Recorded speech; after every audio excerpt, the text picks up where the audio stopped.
Afrofish OG.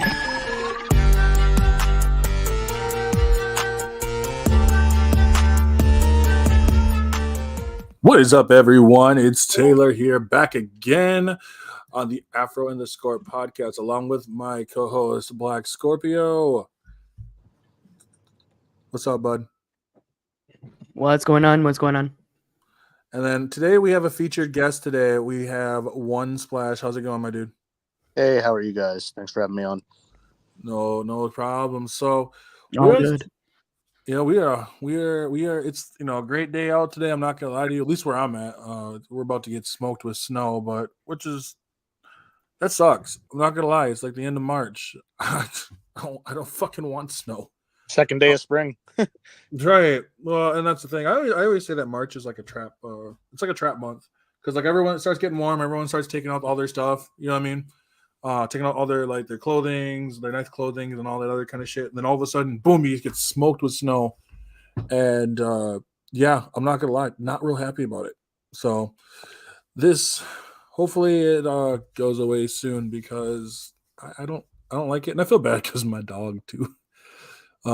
It's always funny watching her try to run her ass to go to the bathroom, and then she's like sprinting back inside. I'm like, oh shit. Well, I feel sorry for myself because when I have to work in this shit, it's usually in the morning, nothing's open. So when I have to piss, yeah, my dick's falling off at that point. Or you can go into a wonderful gas station bathroom. No gas stations. They're all locked. Oh, ew. They're all locked. Yeah. They're all locked at 3 a.m., especially where I work. It's like, god damn, I don't want to leave frozen turds wherever I go. I have nothing to say to that. I'm just gonna say that's fair. But that's all I can say is that's fair. But today we do have quite a few things we want to talk about here today. So be prepared. This is also being streamed up on Twitch as well. And if you are a fan of the podcast and stuff that we do, why not give a shout out or subscribe if you are up on YouTube. So, anyways, the first thing I wanted to discuss is I don't know if you guys have been playing the Princess Peach demo. Have you guys played that yet? No, I haven't. Okay, because I did, and I am actually like really happy about it. It must suck being in 95 degree Fahrenheit heat, but like it's honestly a really fun game. I was impressed. Like they go through I'm guessing the first couple like level stuff. So the first one you go into a little like play theater thing, and then there's like an evil character who's just like, I'm gonna do bad stuff. It's not complicated. It's basic. It's a Mario. It's a Mario style game. You know what I mean? Yeah. But so then you go into the one world, and then they're like, oh well, you got your tiara knocked off, so they give you a ribbon, and this ribbon allows you to do little special. It's basically you just hit the B button and shit happens. But after that, you get different outfits, and these different outfits turn you into like different fighters and different like things. So the first one you do is swordswoman. Your swordswoman Peach, right?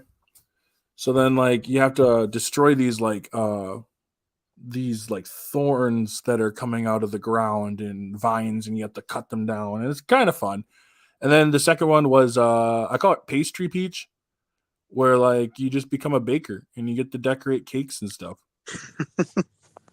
I mean, Sounds about right. Yeah, I don't know about y'all, but in all reality, I was actually it's the most Peach thing you can think of. I mean, she's not like she's gonna go through and just like take out those fucking PG boats and then just start fucking blasting off. But it's worth it, honestly. I don't know if it's gonna be probably gonna be a $70 game, but wow, that is fair. I have nothing else to say to that. That's just fair. But I don't know if it's going to be like a $70 game. It probably will, which kind of sucks, but in reality, I would say give it a shot. I'd highly recommend it. In regards to that price, though, because this is personally what I was going to do if any viewers are interested. I believe they still have that Nintendo voucher where it's, I think in Canadian, it's $132.99. And I believe Princess Peach Showtime is included in that. So if you wanted to pick that up in another game, you save a little bit of cash with that voucher. You get the 2 for $130. That's not terrible. Right? But like that's still, I mean, so it just allows you just to kind of. So what's the point of the voucher? It takes off because you get to pick 2 games for 100. Like their list of games that they have on there. They have most of the Mario games, and I believe the Princess Peach Showtime game is on there. And so where we are, it's about what is it, $79.99 plus tax, which comes out to around $90 Canadian. So doing that, you'd save about $20, $25. Okay, that's actually not too bad. Yeah, it's not so bad. No, I like, and that seems, I'm not gonna like. It's actually not a bad price, but I would say, yeah, if I would honestly, I would say it should be only for like 40 personally. Nothing wrong with Peachers. I'm excited, really excited about it. Yeah, it's like I said, I don't think it's a bad game at all. Like I think it's actually a pretty decent game. From what I played, and there's a lot of them. There's like 8 or 9 different versions. Yeah, like, total. Some of them was like a Ninja Peach. They introduced. I call it Mech Peach. Like, oh, really? Yeah, there's like one where she kind of looks like a Power Ranger. That's awesome. Let me try to think. There was another one that looked kind of like a. Oh, she was a detective in one of them. Yeah, a detective. Yep, she was a detective. Yeah, there's not. It's not like there's just 1 or 2. There's quite a lot. Which is great. I think that's awesome. So yeah. I mean, and that's what it should be. You know what I mean? Like you should have a bunch of them to go and do, to play, because I thought there's only gonna be like 4 or 5, but no, there's like 8 or 9 of them, and they're not long. They're not long games or anything like that. But I mean, hell, I'm not gonna complain for it. I'm just glad that Princess Peach is getting a game. So, I think I'm genuinely wondering about replayability. I think that's my biggest, one of my biggest things about it is Nintendo really has a good track record, in my opinion, with a lot of games for replayability and replay value. So I'm just wondering, post game, I've been kind of staying in the dark about it. I've been watching some trailers. Didn't do the demo yet, but I'm really wondering if there's going to be some good post game stuff that's going to keep you playing it for a long time as well. I mean, to be honest, I'm gonna say I doubt it.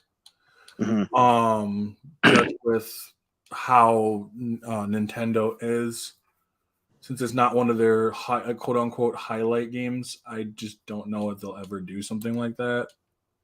Doesn't mean they won't, but I hope they do. But I have no clue. But if they do, I do. Please. Like I want to see them make, give some actual like love to this, because it's honestly it's pretty cool to just be up front. It's actually pretty cool that Peach is even attempting to get Peach her own title. So, but yeah, otherwise than that, I mean, I don't got a whole lot for it. I wish I did. I know someone else, Wolf in here brought up Stellar Blade. I personally haven't heard any other news about Stellar Blade since the game really came out, to be honest. Like I kind of wish we did, but I haven't heard jack about it. The last thing I remember about Stellar Blade, they brought up I shouldn't say they brought up, but it was the whole demo got leaked out and then they pulled it right away. And I mean, I've seen some of the Stellar Blade stuff, and it does look amazing. Again, it does focus on like the Nier Automata or Automata. However, no, I think it's Automata. But it's along those lines. It's gonna be another one of those. Did we say it was a hack and slash, or is it also considered an RPG? Because you played Nier, didn't you? Yes. In one of your playthroughs. How did you feel about Nier? Because it feels like this is like a direct, what do you call it? Not a sequel, but it's like a continuation of Down the Lines, according to the developers. So it looks like it's going to be another one that's amazing as well. I would say Nier is fantastic. Like Nier is an absolutely fantastic game. Nier, I haven't played Nier, the new or like Nier Replicant yet. Mm-hmm. But I'll get to that like sooner or later. But I would say 100%. Like we're reading from Wolf here, we got them jiggle aspects, we got them jiggle physics with some efforts. They did put some work into it, so they know that game is gonna have the greatest assets of all time. So, well, and that's the thing too is like they worked very hard on them physics. I mean, they put the physics in the right curves. Like I think it's so silly to be honest. Why? Like it's just great. I mean, I'm not even mad at it. Like I'm not saying it in like oh this is stupid kind of way. I just think it's fucking funny. So does Nier Automata does that take place in the same universe as Stellar Blade? Is that was the dev? No, they're two different games. Oh, they're different. Okay. Mm-hmm. But I think that like Nier just looks like a good time in general. Like Nier is a good time. Nier Replicant, I don't know. Man, I just really wish that I actually could play Nier because I just don't have it. Nier Automata was one. It was weird because that was a game that I actually tossed to the wayside. I was like, no, I'm not playing this. This is stupid. And then I went back to play it, and I was like, yeah, I was wrong. I'm the stupid one. Like the game is amazing. And then it got really, really big. It got its own anime right now. Really? Yeah. Yeah, it does. So, but I say play the game. It's a lot more. Oh. Well, that's a downer. No, we lost our guest. So it looks like we lost our guest for a moment. Don't know how that happened, but I'm sure he'll be back. But it's kind of is what it is. Nature of the beast. But it's gonna be Nier is worth it. Nier is worth it 100%. So I would 100% recommend Nier. I'm sorry about that. My Discord crashed. My StreamYard crashed. Oh, you're good. But besides that, I'm actually a lot of interested in these questions here that he's playing. The Wolf keeps throwing out. Will the next Black Ops game save COD? Ooh, that's a good one. No. Remember how that's actually I think the thing is that you could say that about how they tried to do with Modern Warfare, and they did it save COD? I think it was like it made people excited for COD, and then 2 and 3 happened and people weren't excited anymore. Funny thing about Black Ops is I think that's where at the time your name was Darkstar, but I think that's where Taylor and I actually met is in the Black Ops series, one of the Call of Duty's games. Mm-hmm. So well, and I would say, yeah, I would go with what I'm going to say here is I don't see it. Gulf War is the new one. That's a good one to bring in, but I just don't see it being a game that's going to do anything. I really don't. I don't know about y'all. I want to hear what y'all's opinions on this is. Well, we did cover that topic about the Gulf War in one of our other podcasts that we did a while ago about games that were trying to be saved, I guess. Or I can't even remember the topics, but I know that I did mention that after reading the info about Gulf War, it got me pissed. I mean, it's literally, to me, it may sound amazing, but honestly, it's a carbon copy of Wildlands, Ghost Recon Wildlands. It sounds exactly like a carbon copy. when I read it, like you have your open world, you have your hills and the mountains. It's gonna give you like an open world kind of feel where you and your squad actually go in and do what. You know what's funny about that? Please watch Wildlands. It's funny about that you say that because the latest Halo Infinite also went that route with the open world concept, and so did the Gears of War game. It's like all these developers, like I don't know if you guys are noticing a slight trend. Even the Sonic game, the new Sonic Frontiers game was open realm, like somewhat open world. But I'm noticing more and more. I mean, if you want to even throw Zelda in there, I guess you could. But more and more, we're seeing this like big trend of open world, open roam games, and Call of Duty is throwing its hat into the ring now. So it's well, lately for the past years, that it has been going on that route, especially that Assassin's Creed did do wonders with it. Like ever since the whole because everybody just says it goes right back to Assassin's Creed when Assassin's Creed started doing open world concept. Like yeah, a lot of linear games are starting to branch out to open world, but then again, some of them are doing it just right where you got to keep it linear but open at the same time. So it's kind of that mix of both worlds where it gives you the feel of it being wider than what it really is, but they keep you on a linear track. Other than that, again, I can't see COD like Gulf War going to me again. It looks like it's gonna look more like another carbon copy of Ghost Recon Wildlands and Breakpoint, and unfortunately Breakpoint was the worst for the Ghost Recon series. After that, even Wildlands, it just, who knows if Sledgehammer is gonna come in and try to save the day, or Treyarch's gonna save the day.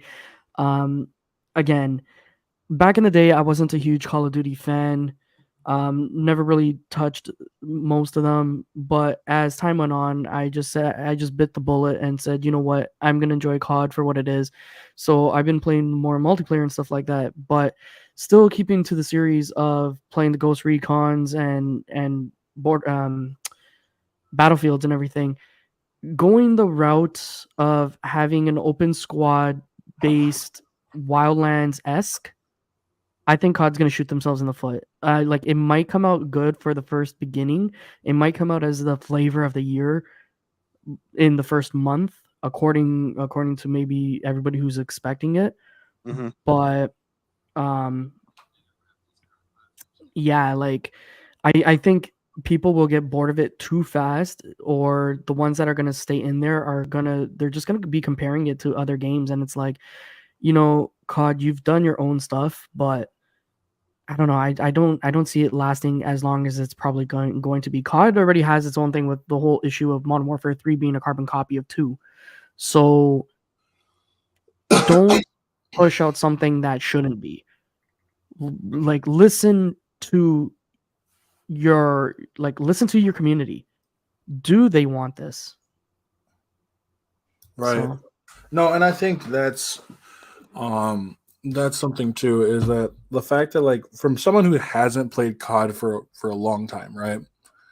The reason why I don't think COD is going to do well is because they're going to try to go the route of this open combat that they did before with like Modern Warfare 3, where it's basically just Warzone. Like it's just Warzone, and like with the new Gulf War paint, which for Warzone isn't bad, right? But for a campaign, that's not that enjoyable. Like when you were playing a campaign, because I'm a big campaign guy, and I love my campaigns being these, kind of, especially for Call of Duty. Like for most of them, I like this little on rails, boom, boom, explosions flying all over the place. That kind of stuff is great. But like when you do it in like gotta run over here to make sure I grab my, my shield padding or whatever the fuck, my armor, so I can stuff it. It feels like Warzone. You know what? It feels lazy. It feels lazy. It's kind of like, it's basically like a football game, and it's almost like they just kind of put some paint over the previous one and then just say fuck it, that's good enough. Like I like having games, they put all their work into the cinematic aspect of Modern Warfare, but at the same time, it's like we're trying to tell this cool story, blah blah blah, and all that. I'm like, I'm not gonna lie to you. I don't say I don't give a fuck about the story, but what I don't care about is these like whole like cool these cinematic, like we have a great like motion capture and all that stuff. Put me in the game. You know what I mean? There was a part of me that actually got really bummed when I found out that like that Price kills Shepard by just shooting him in the head that you watch it. Like, I don't know about y'all, but I'm sure you all remember when Price throws the knife and hits Shepard right in the face. Mm-hmm. Like, that to me is awesome. That's interactive. I'm part of the fucking story. Not just watching it from wherever. That's not fun. You know, giving me this open world that just doesn't feel the same. Like, it's like it just feels like it has to be Warzone, and so they're not trying. It doesn't feel like they're trying.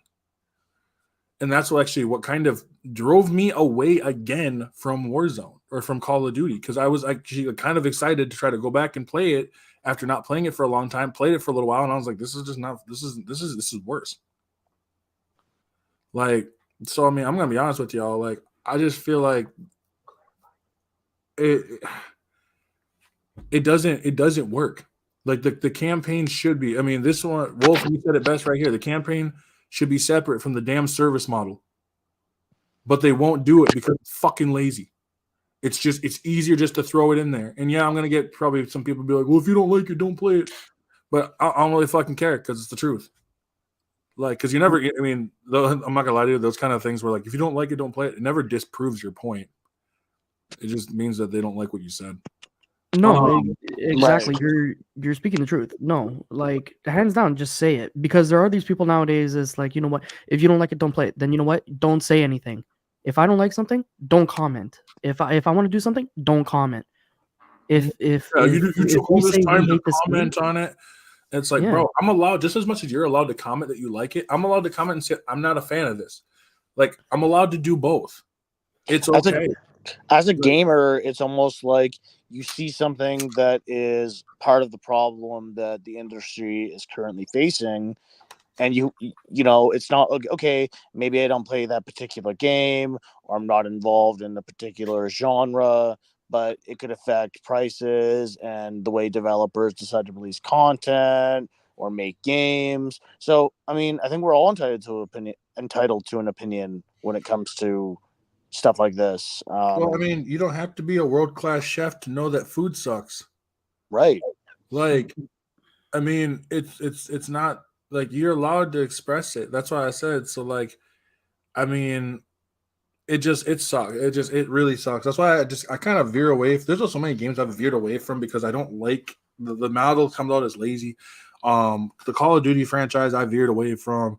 The Overwatch I veered away from. Okay.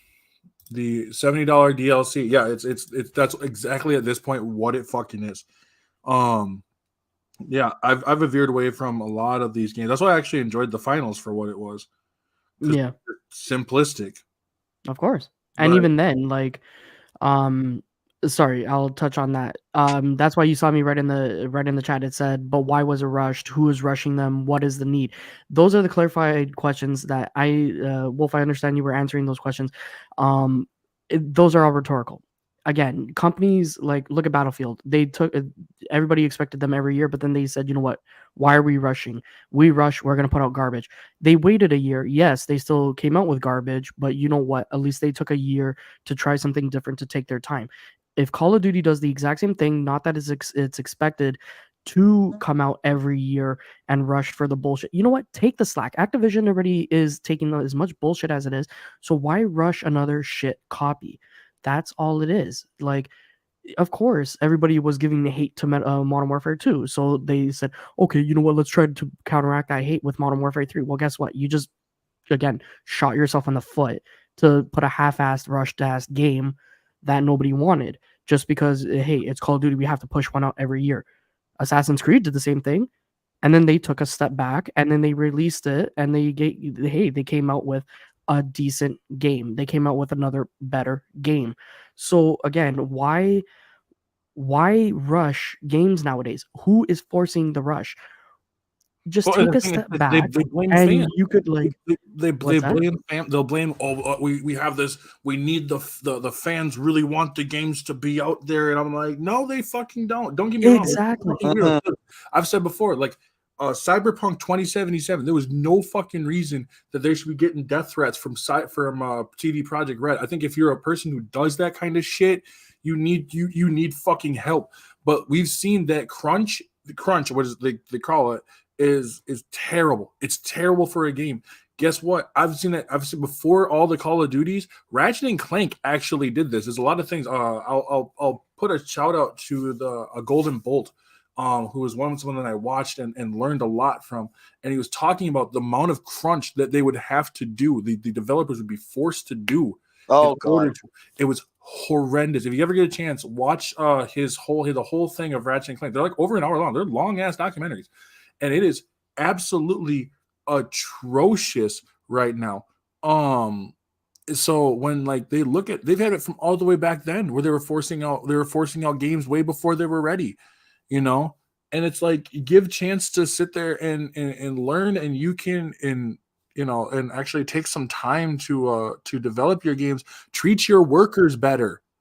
Like holy shit, treat your workers like fucking workers.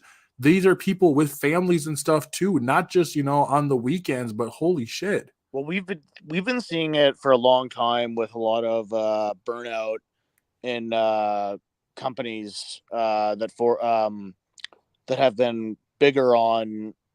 I know for a while, Konami, the guy that does what's his name again? The guy that does the big Konami projects. Hideo Kojima? Yes, Kojima. I'm sorry.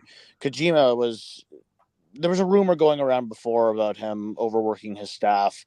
And I don't know if you guys have been paying attention to it now, but the video game industry currently is like, the workforce is getting like really wiped out. Like, they're getting cleaned out. Like, there are layoffs. But they're not the only ones.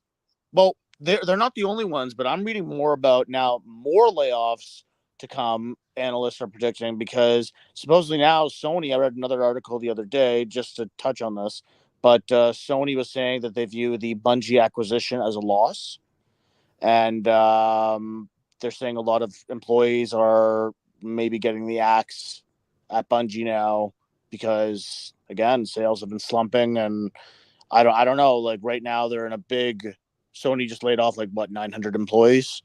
So there's a lot of companies that have been axing a lot of employees, just like these big layoffs. Well, that was their own dumbass fault. Oh, well, based off of a knee-jerk reaction because they thought, oh, we'll go get back at them. But they didn't do that. So, well, again, don't sorry, but that's what I was saying when I said, but they're not the only ones. Like, in my voice, I'm not trying to dispute it. I'm agreeing, because like even just Wolf said, all the guys from like Activision, they just got rid of them. They're all gone. Like, and there's more to come. There's more layoffs coming. Yeah, more layoffs are coming, which is honestly horrible. So it's true. Companies just want quantity, but they don't want quality. That's what it is. So unfortunately, yeah, we've seen it in the past with all these games being unfinished and rushed and turned to shit. But then we saw a brief period where, you know what, these games look amazing. These games are amazing. And now what? The world's going back-assed again, where we're going to see... Oh, by the way, get ready. Games are going to be rushed and unpolished. Okay. But see, now they're talking about stuff like, oh, well, because AI, now it might bring AI. I read an article earlier today that some people are saying that within 10 to 15 years, you could see AIs making full-fledged AAA to quadruple A games by themselves. Like, AI fully comprised games. Like, it's scary how powerful this technology is, but that's like one of the realities of, like, now we're seeing AI becoming more and more prominent in these developers and technology that is used to make these games. So it's like number crunching and trying to save as much money as they can, and maybe using some AI software to even Sony with their new update was implementing the new AI software into the controllers to make their accessories run a little bit smoother and stuff, which is fantastic improvement. But that could be something also that could be affecting the workforce in gaming, AI and the rise. I mean, yeah, I could see it being a definite. I think I can see it being a definite problem, like with AI coming through, and not only that, but it's the fact that like they're trying to run these companies with like skeleton crews, and they're spending these games are becoming more expensive than just as expensive as movies, which is always blows my mind. But then here's the real kicker is that they'll make these games that are so bloated. You know what I mean? So bloated and expensive, and then at the same time they'll just like here comes an indie developer and they'll bump them to the side because they know that it costs way less. Like I'm looking up the cost to make Baldur's Gate, right? Like because it cost $100 million to make Baldur's Gate.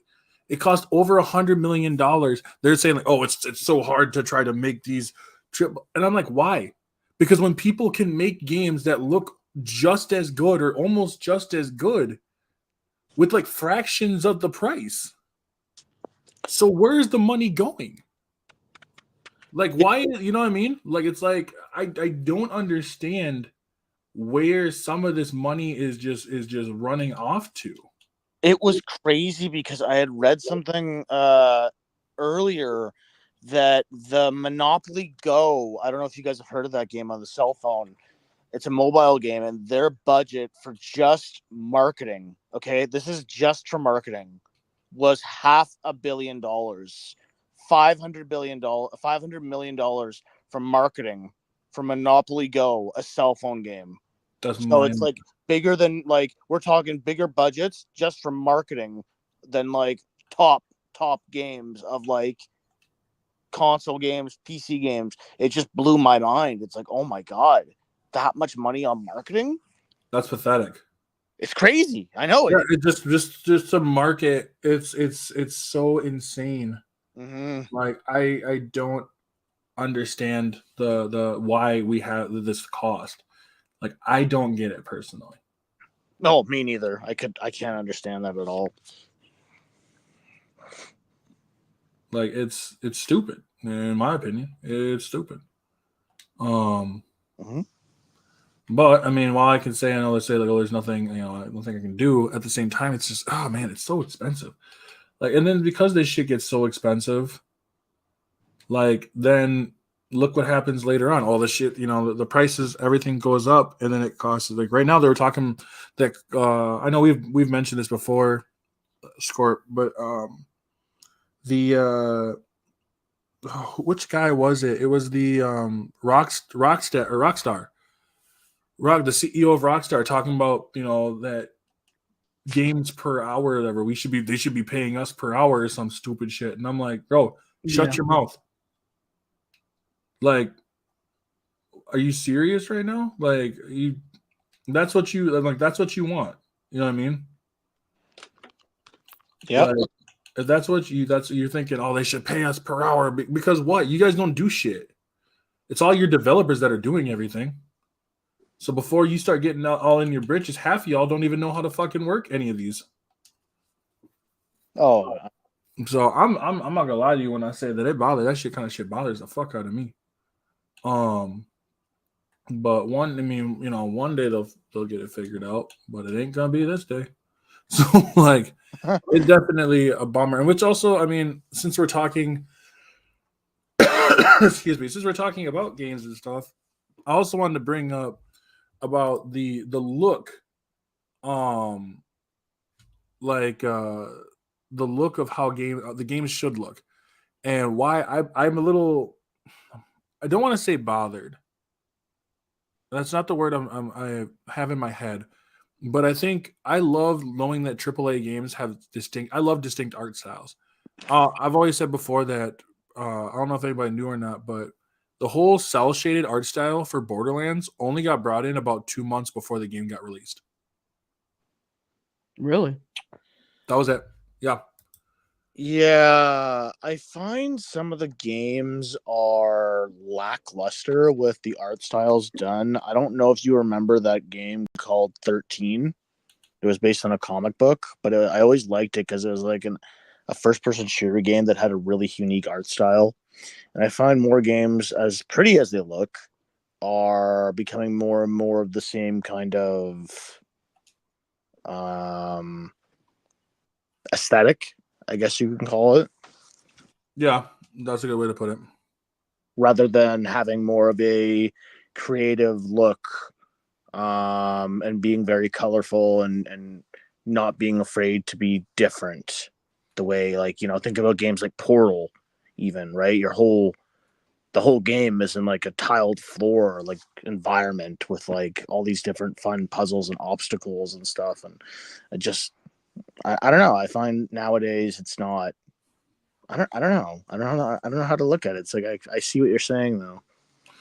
It's very bothersome to me. And not because I'm not trying to be negative, Nancy. I think some games deserve to have a more realistic look. But that's why, like, one of the things I love with a lot of independent games is that they have this cool artistic design to them, um, and it works. You know what I mean? It works. Um, it feels. I don't want to say natural. I don't know if the word I look, but like, it has this like cool creative sense to it. When I was playing like Arian, obviously games like Persona, which are AAA games, but even smaller games, they have really just cool. I love like 16-bit art style. You know what I mean? Yeah, I was playing like between like As Divine Hearts was one. Um, Figment was another one. Has a really cool art style to it and a really good world design. Lost in Random is a game that has a almost a Tim Burton style. All that stuff is cool. All that stuff is awesome. Like, please work on that. Like, Ori and the Blind Forest has a beautiful look to it. Those aren't AAA games. When they want to make these AAA games, and it's like, Assassin's. I'm not saying Assassin's Creed needs like a cell shaded look, which would be actually kind of interesting for it. But like, The Last of Us, which yes, it does look good. It also makes it kind of look really shitty after a couple years. Like Borderlands, as much as it still looks kind of a little drab, still looks pretty okay. But but I'm gonna be honest when I say that like a lot of the realism games, even like I love as much as I love Tomb Raider doesn't look that great except for like Rise.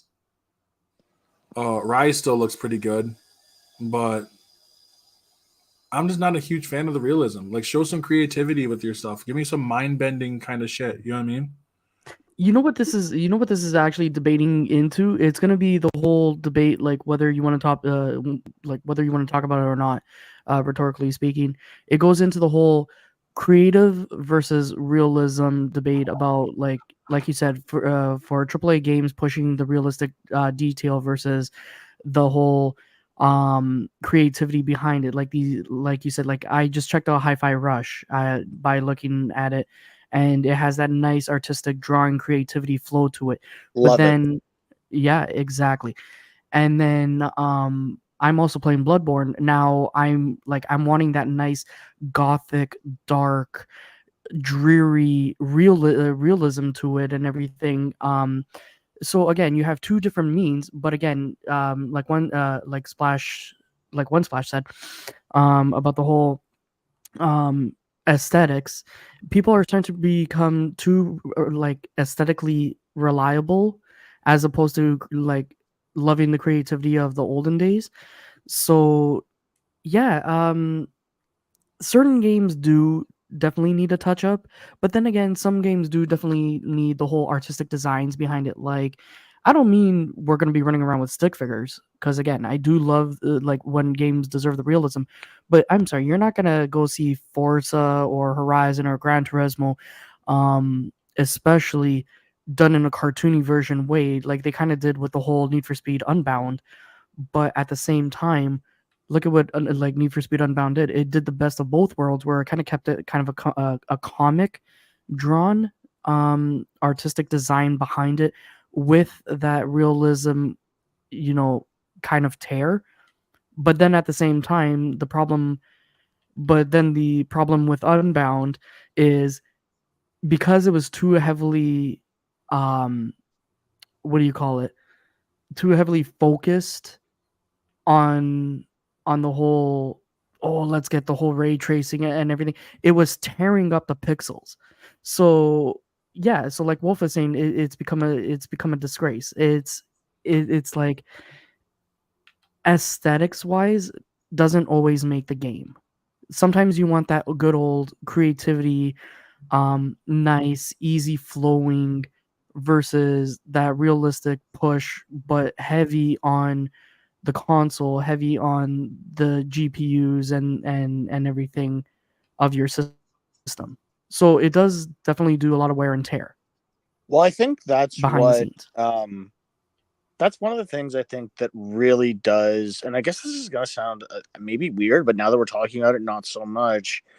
I really do love Nintendo games just because like you don't see anything like it. Like they're so colorful, they're so retro, I guess. Like it kind of sticks to like that like retro-ish style, even if they do like remakes or new games. Where I love when they like, I haven't gotten it yet, but like the Mario RPG remake that they did, which I found was fantastic. I also found like the way the graphics look, it's such a blast from the past. And I think it's just like something that I really like that they explore and they continue to do with making the games still appeal to guys like me that love my retro games and love my franchises from when I was a kid growing up. And the way they're able to still capture that with newer games going forward is really, it's really fun for me to, it's really like, as a Nintendo fan, I'm still very much captured in the formula they have. And I think seeing more and more developers, like indie developers, that try to go that path as well, where they don't feel afraid to be different or afraid to use a lot of bright colors and unique themes for the games. Like Streets of Rogue was another one that I found very interesting with its style and its graphics. I just find that it's very. I like the direction that they go in, and I feel like we need more of that. My opinion. Right. Well, I like through these comments here, and I mean, Wolf, you're not wrong. Like, not everything has to have an anime style. There's a lot. That's why I loved Hi-Fi Rush, because Hi-Fi Rush doesn't have an anime style. It has the style of a I want to say like a Saturday morning cartoon kind of thing.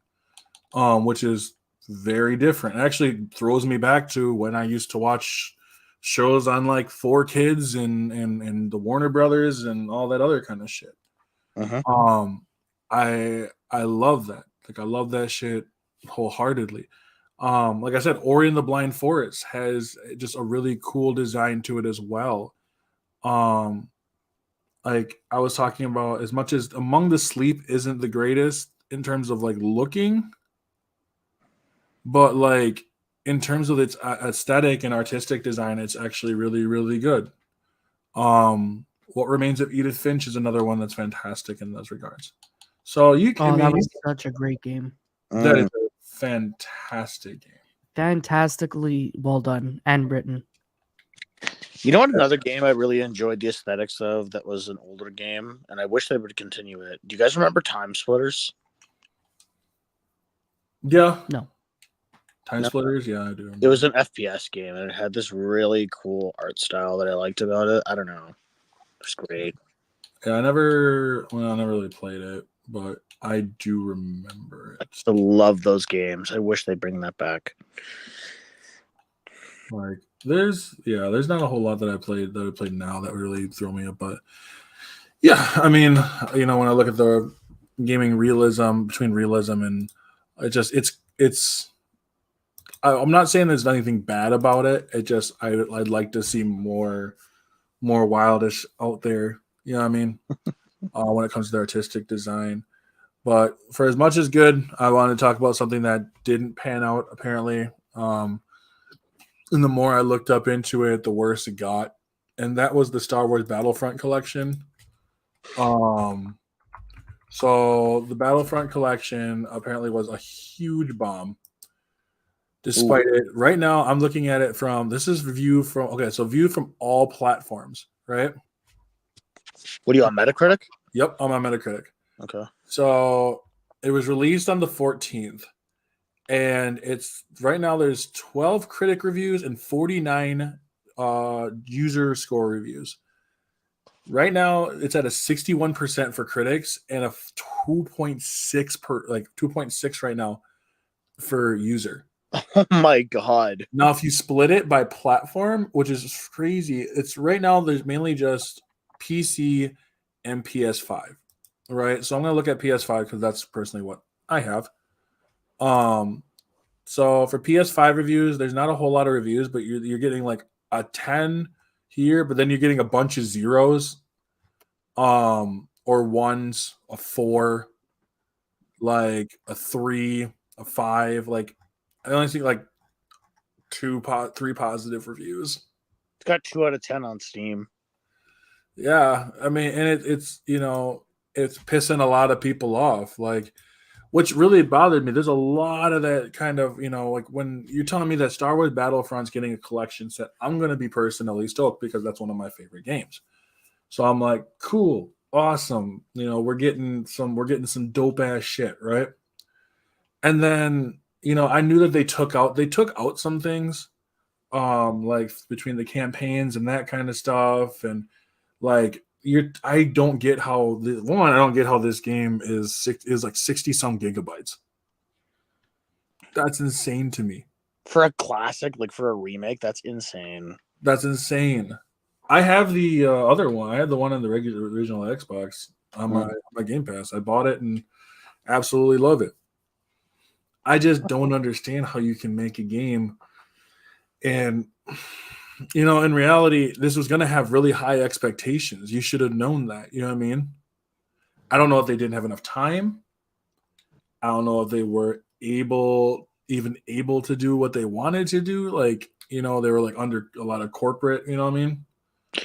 Like, oh, we got to make sure we get this out. I don't know what, but I'm not going to lie. Like, that's not good. Yeah, you have 64 player battles. When the game first came out, they only had like 3 servers. Yeah. Like 3 servers. Like, it's like, were you not expecting anybody to show up? Because I think anybody with a fucking brain would have told you that shit, you better show up. Seriously.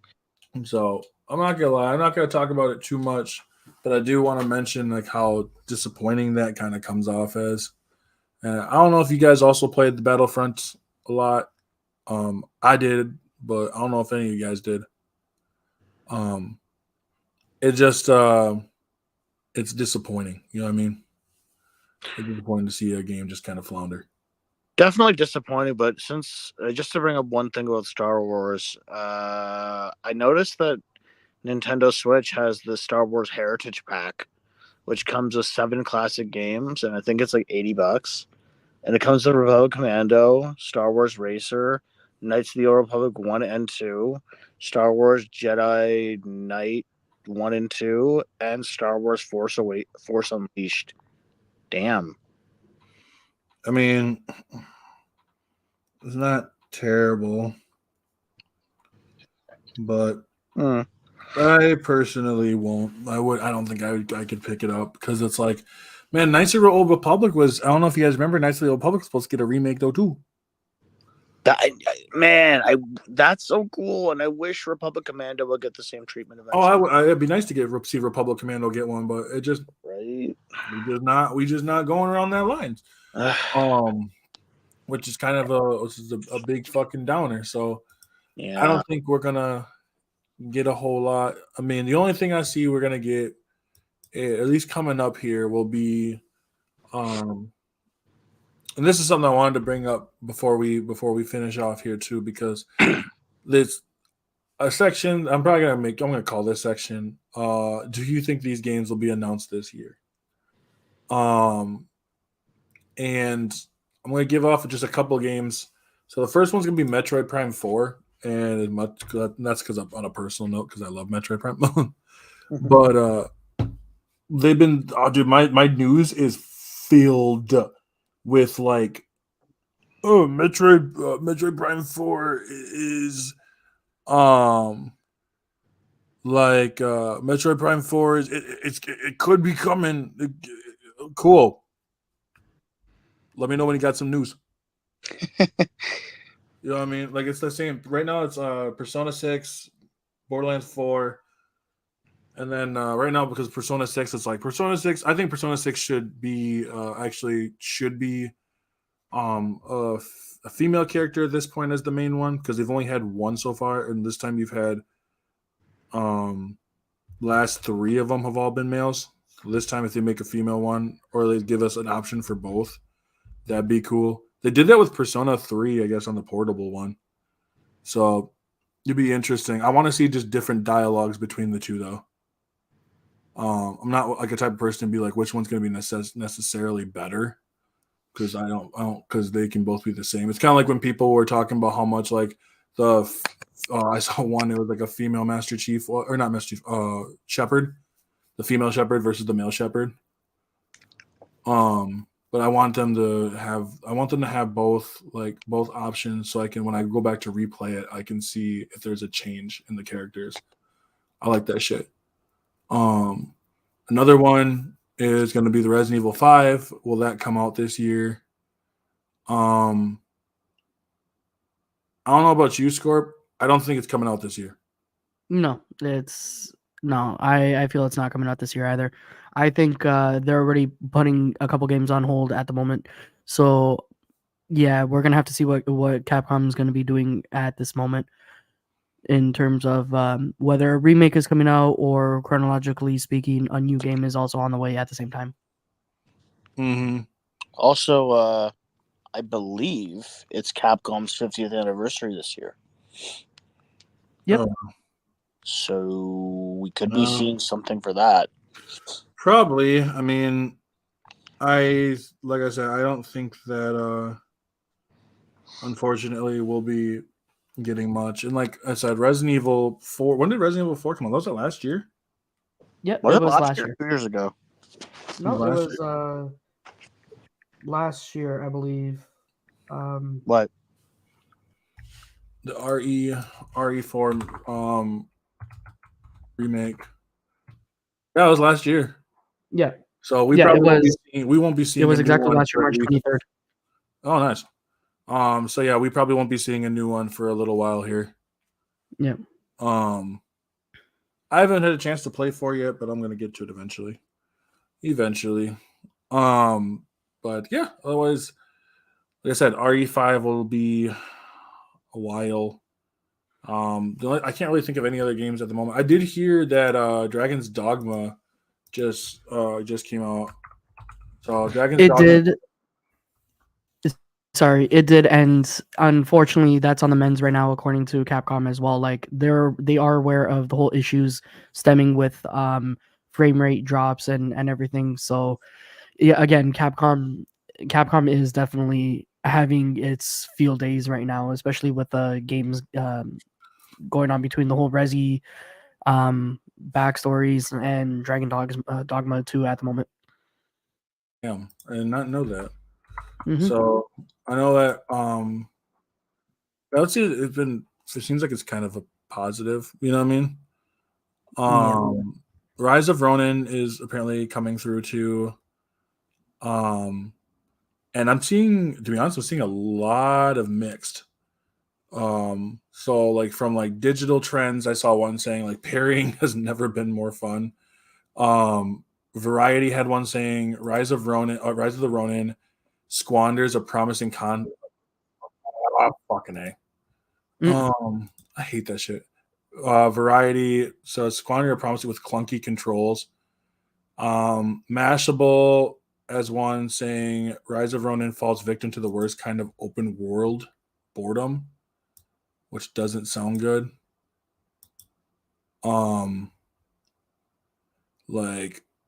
I don't know. Like, I'm a little worried about that now. Do I think I'm gonna buy it right out the bat? No. But then like Polygon has it and they said that it's great. You know what I mean? So like I said, it's very varied on the way through. It looks like it's gonna be a fun game. So, but we'll see how that turns out. But that's all I got for today, y'all. I don't know about y'all. Anything else?